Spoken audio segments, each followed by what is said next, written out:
చేసి మీరు ఆలోచన చేయండి. మొత్తం తెలంగాణ ఈరోజు మీ దిక్కే చూస్తున్నారు, జూబ్లీ హిల్స్ దిక్కు. ఎందుకంటే తెలంగాణలోని గరీబోళ్ళందరూ మీ దిక్కే చూస్తున్నారు. మరి కాంగ్రెస్కు బుద్ధి చెప్తేనే, కాంగ్రెస్కు మీరు కరెంటు షాక్ ఇస్తేనే రేపటి రోజున తెలంగాణలో ఉన్న గరీబోళ్ళకు కూడా పథకాలు వస్తాయి. లేకపోతే మాత్రం కాంగ్రెస్ వాళ్ళు ఒక్క కొత్త పథకం తేరు, ఇచ్చిన మాట ఏది నిలబెట్టుకోరు. 420 హామీలు ఇచ్చిండ్రు. ఎన్ని మాటలు చెప్పిండ్రు? బీసీలకు 42% రిజర్వేషన్ ఇస్తామని చెప్పారు. ఇచ్చిర్రా? ఒక రాజకీయ పదవుల్లో కాదు, చదువుకునే విద్యలో, ఉపాధిలో, కాంట్రాక్ట్లలో 42% వాటా ఇస్తామన్నారు. దళితులకు, ఎస్సీలకు ఏం చెప్పిర్రు? మీకు 18% ఇస్తామన్నారు.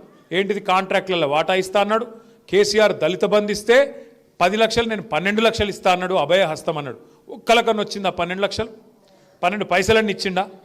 అందుకే నేను అనేది, ఇసొంటోళ్ళకు బుద్ధి చెప్పకపోతే, ఇసొంటోళ్ళకు సురుకు పెట్టకపోతే, ఇసొంటోళ్ళకు షాక్ ఇవ్వకపోతే వాళ్ళు సుధరాయించరు. మీరు కూడా ఆలోచన చేయండి. ఇవాళ ముఖ్యమంత్రి గారు, వాళ్ళ ప్రభుత్వం ఏం చేస్తున్నారండి? గత 2 ఏళ్ళుగా పోయిన వారం అంతా మీరు చూడొచ్చు, టీవీ చూడొచ్చు, పేపర్లో చూడొచ్చు. మంత్రులు కొట్లాడుకుంటారు.